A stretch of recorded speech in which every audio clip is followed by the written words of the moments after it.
OBC certificate cancel, প্রায় 5 লক্ষ OBC certificate বাতিল, কিন্তু আপনারটা ঠিক আছে তো? বুঝবেন কিভাবে? সব কিছু ডিটেলসে আলোচনা করব আজকের এই ভিডিওতে। তো ভিডিওটি শুরু থেকে শেষ পর্যন্ত অবশ্যই দেখুন। ভিডিওটি ভালো লাগলে লাইক এবং শেয়ার অবশ্যই করবেন। তো চলুন প্রতিবেদনে কি বলছে একবার দেখে নিই। সঙ্গে থাকুন, দেখতে থাকুন।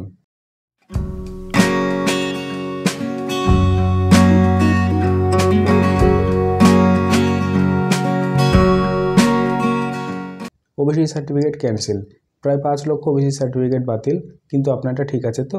বুঝবেন কিভাবে?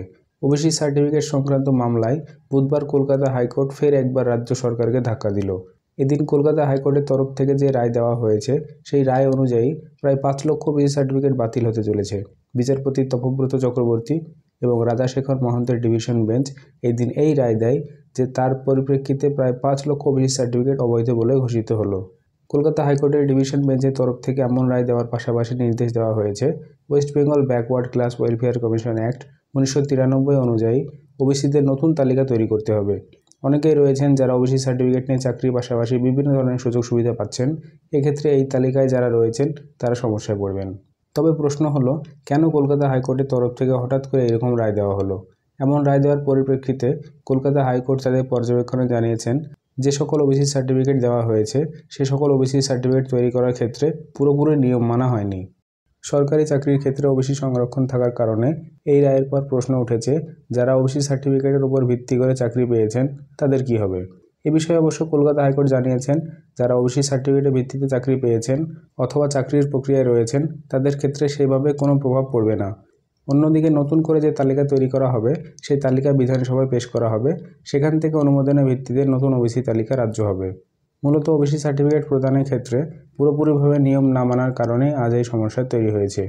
এখন প্রশ্ন হলো, যেখানে প্রায় 5 লক্ষ ওবিসি সার্টিফিকেট বাতিলের রায় দেওয়া হয়েছে সেই জায়গায় যদি আপনার ওবিসি সার্টিফিকেট থাকে তাহলে সেটি বৈধ না অবৈধ হিসেবে বিবেচিত হবে, আপনি কিভাবে বুঝবেন? আলাদা করে বোঝার কিছুই নেই, তবে কলকাতা হাইকোর্টের রায় পরিষ্কার করে দিয়েছে কাদের কাদের ওবিসি সার্টিফিকেট অবৈধ হিসেবে গণ্য হবে। 2010 সালের আগে পর্যন্ত যাদের ওবিসি সার্টিফিকেট তৈরি হয়েছে তাদের ওবিসি সার্টিফিকেট বৈধ।